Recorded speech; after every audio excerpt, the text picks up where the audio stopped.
ODD TV.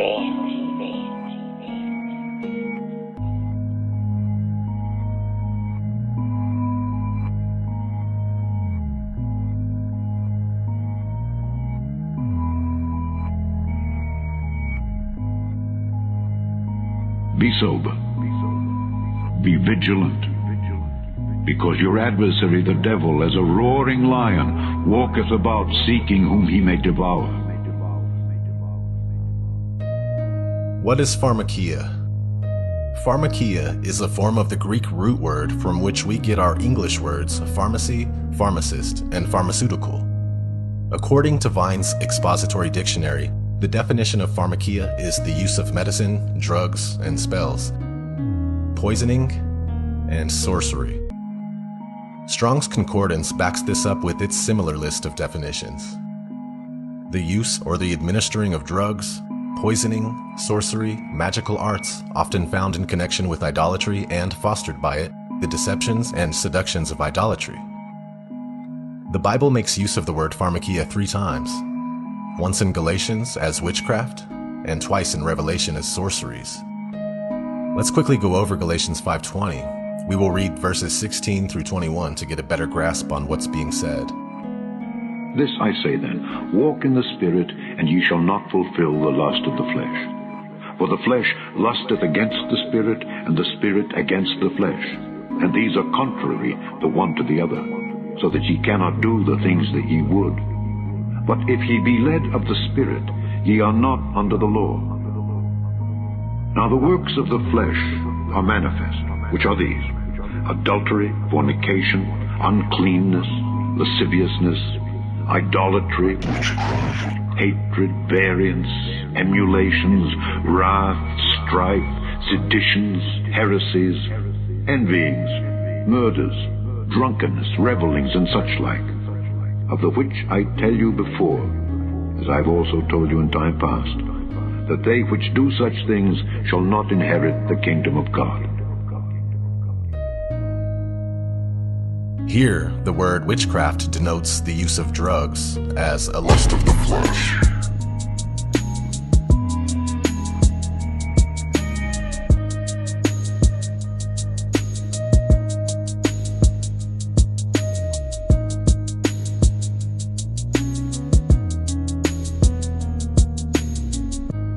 Now let's have a look at Revelation 18:23. Let's quickly read verses 21 through 24. And a mighty angel took up a stone like a great millstone, and cast it into the sea, saying, Thus with violence shall that great city Babylon be thrown down, and shall be found no more at all. And the voice of harpers and musicians, and of pipers and trumpeters, shall be heard no more at all in thee. And no craftsman of whatsoever craft he be shall be found any more in thee, and the sound of a millstone shall be heard no more at all in thee. And the light of a candle shall shine no more at all in thee, and the voice of the bridegroom and of the bride shall be heard no more at all in thee. For thy merchants were the great men of the earth, for by thy sorceries were all nations deceived. And in her was found the blood of prophets, and of saints, and of all that were slain upon the earth. This part of Revelation tells us that Babylon will deceive all nations with the use or administration of drugs. Is anyone making the connection yet? Bill Gates. Though these chemicals are not officially classified as a drug, the dictionary definition of the word drug definitely applies to a substance used in the diagnosis, treatment, or prevention of a disease or as a component of a medication. Every major pharmaceutical company in the world is whipping up toxic chemical concoctions that they can label as when you think about it, all the Hollywood tropes and cliches, like the way they portray fictitious witches when creating magic potions, isn't too far off from reality when drug companies create a new vaccine. Some ingredients in these, as listed by the CDC on their website, include aluminum, which causes Alzheimer's disease, formaldehyde, aka embalming fluid, thimerosal, which contains 49.6% mercury, acetone, which is a solvent in nail polish remover, plus many other highly questionable chemicals. These are toxins which are never to be consumed orally, but in they are injected directly into the body. Also used in vaccines are and animal parts, including those from chickens, pigs, dogs, monkeys, horses, rabbits, cows, etc. Is this not a veritable witch's brew of chemicals, organisms, and animal parts? Basically, pharmacy mixes up different types of poison, patents it, packages it, and claims that it can treat certain diseases. The main problem with that system is that poison is poison. Pharmaceutical drugs and vaccines are extremely toxic and when introduced into the body, have negative effects on the system from head to toe. These are not just side effects or unintended sicknesses or diseases. These are direct effects because these things don't belong in the body to begin with, so putting them in there is going to directly affect it. Paracelsus. Known as the father of toxicology, Paracelsus was an avid occultist who thought that metals such as mercury, lead, tin, copper, and gold could purify the body. He would often try to heal people from disease using quicksilver, also known as mercury. Many died as a result of the treatment given by Paracelsus. Yet today, we still see things like mercury in our vaccines. That's actually because of Paracelsus. Besides him being a physician and a philosopher, he was also a metallurgist and a hardcore alchemist, and that's why he was so intent on using metals in his work as a physician. The main objectives of alchemy are to transmute base metals like lead and mercury into gold, to find a universal cure for all ailments, to find a universal solvent that could break down anything including gold, and finally to find an elixir to prolong life. A highly sought-after object known as the Philosopher's Stone could assist with all of these goals. Another sought-after substance in alchemy is what's called azoth. Defined as the universal remedy of Paracelsus, azoth was considered to be a universal medication or universal solvent and was sought for in alchemy. Similar to another alchemical idolized substance, alkahest, azoth was the aim, goal, and vision of many alchemical works. Its symbol was the caduceus. The term, while originally a term for an occult formula sought by alchemists, much like the Philosopher's Stone, became a poetic word for the element mercury. Keep this all in mind. I found some incredible connections to do with all of this information. Medicinal symbols. The bowl of Hygeia is one of the most widely recognized symbols of pharmacy. In Greek mythology, Hygeia is the daughter and assistant of Aesculapius, the god of medicine and healing. Hygeia's symbol consists of a bowl containing a medicinal potion with the Serpent of Wisdom drinking from it. The Serpent of Wisdom also appears on the rod of Aesculapius, which is the symbol of medicine. Aesculapius is the Greek god of medicine and son of Apollo. In the United States, the caduceus is commonly used as the symbol for the healthcare industry, even though it's associated with the Greek god Hermes and has nothing to do with medicine.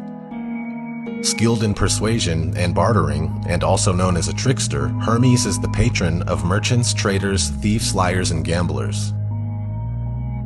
But here's where it gets crazy. It's 100%, absolutely, positively, no accident that the caduceus is used as the symbol of medicine in the divided states of Zombieland, and some other places too, but it's abundant in the US. Have a look at the image of Baphomet. There's a caduceus representing its male anatomy. Baphomet is androgynous, meaning it's both male and female. It's a hermaphrodite. The word hermaphrodite comes from Hermaphroditus, who was the son of Hermes and the goddess of love known as Aphrodite, also known as Mercury and Venus. Hermaphroditus was one day physically merged with his wife, resulting in a body that was equally both male and female in nature. Here's an image of Hermaphroditus, or simply hermaphrodite, in some old alchemical occult literature, and There's a snake in one hand and 3 snakes in a chalice in the other. Its father, Hermes, aka Mercury, carries a caduceus, which also symbolizes the phallus of the Baphomet, and the Baphomet is a representation of what's known as the Great Work in alchemy. On its arms are the words solve and coagula, which is the alchemical process. It basically means broken down and rebuilt. Everything connects and ties together so perfectly here. It gets even crazier, I can't lie. I blew my own mind working on this project.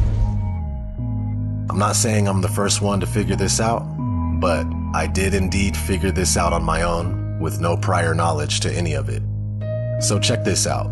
One of the goals of the satanic ruling class is to make society sexless and doing away with traditional men and women. This, in turn, is a form of depopulation and a clever way to gradually destroy the family unit. They are achieving this through the use of everyday products that contain hormone disruptors, aka endocrine disruptors, which are chemicals that interfere with the body's endocrine system and produce adverse developmental, reproductive, neurological, and immune effects in both humans and wildlife. The damage is believed to be most severe during prenatal or early pregnancy exposure. From the day of conception until an individual is born or hatched, the development of each stage of life is fully under the control of hormones. Changes that happen during development are far less reversible than those occurring in an adult.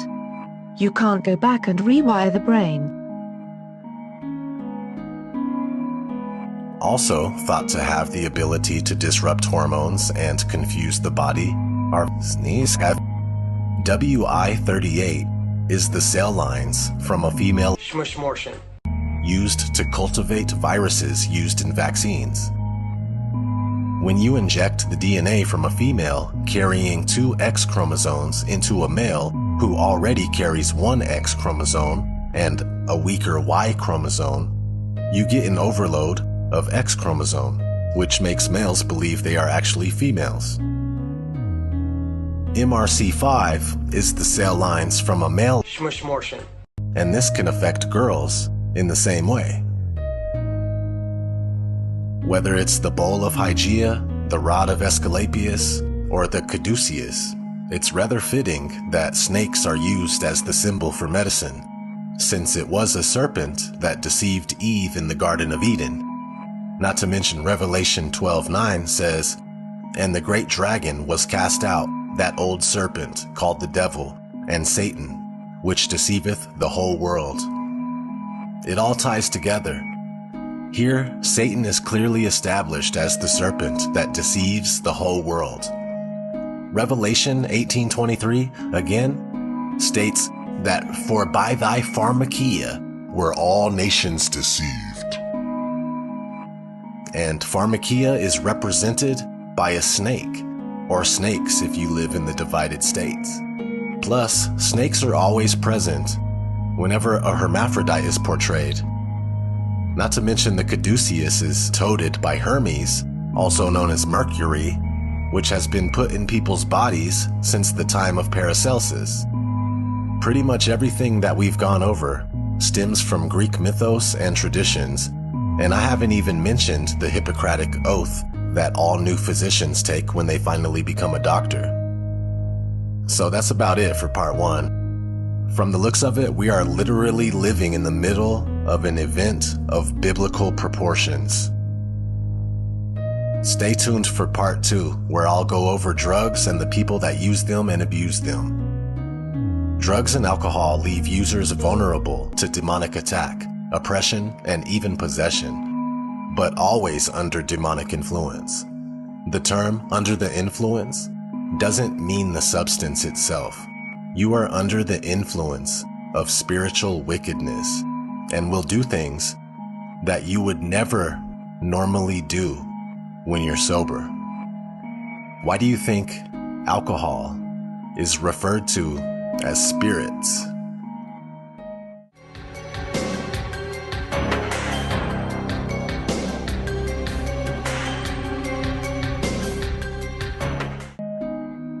This has been ODD. See you guys on the next one.